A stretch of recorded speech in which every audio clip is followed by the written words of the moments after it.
खैरे साहेब, तुम्ही पोलीस आयुक्तांची आज भेट घेतली, नेमकं काय कारण होतं? शहरामध्ये क्राईम खूप वाढला.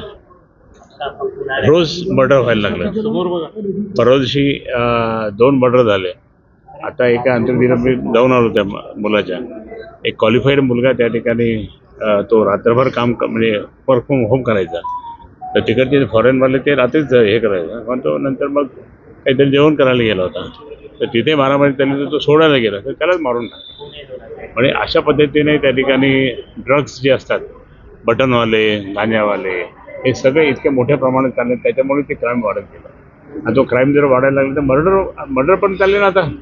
आणि नंतर प्रत्येक ओपन स्पेस जे आहेत, जसं आता मराठवाडा सांस्कृतिक मंडळ असेल किंवा बाकीच्या जिथे पण मैदान दिसते, तिथे रात्री 2-2, 3-3, 4-4 वाजेपर्यंत लोक दारू पीत बोर, आणि ते नंतर मारामारी करतात आणि त्याच्यातच मर्डर होतात. आपल्या बजाजनगरच्या आपल्या तिकडे पण खूप झाले.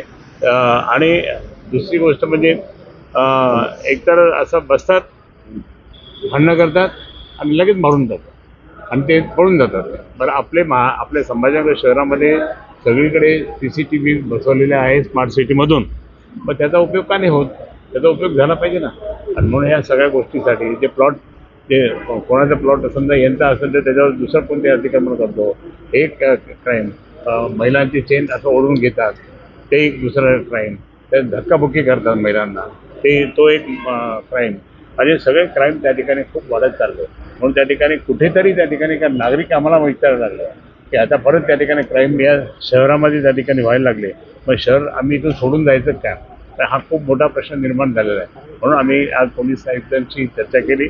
आज रविवार असताना सुद्धा सर्व पोलीस आयुक्त सगळे त्या ठिकाणी, शनिवार सुट्टी, आज सुट्टी असताना सुद्धा सर्व अधिकारी त्या ठिकाणी आलेत. आम्ही त्यांना नंतर मग म्हणजे बोलता आमचं थोडंसं हे पण झालं, पण ते म्हणजे आम्ही सुट्ट्या असून सुद्धा आलो. ठीक आहे, धन्यवाद तुम्हाला.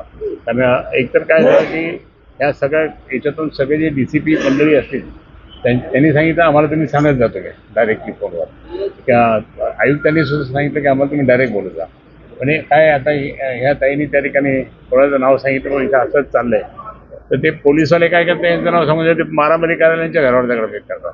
या सगळ्या गोष्टीसाठी त्या ठिकाणी जबरदस्तपणे त्या ठिकाणी वातावरण खराब होत चाललंय. ते वातावरण खराब होऊ नये. आणि आम्ही त्यांना एकच सांगितलं होतं, आमचं एका वेळेस तुम्ही पत्रक पाहून घ्या तुम्ही, त्या पत्रकामध्ये आम्ही दिलेलं आहे, जर 7 दिवसात झालं नाही तर आम्ही रात्री 12 वाजता क्रांती चौकापासून मशाल मोर्चा काढू.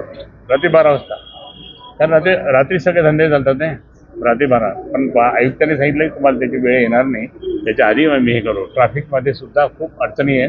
ट्रॅफिकसुद्धा त्या ठिकाणी खूप इतके हे झाले की एका ठिकाणी दुसऱ्या ठिकाणी जायचं असेल तर अर्धा 1 घंटा चालला.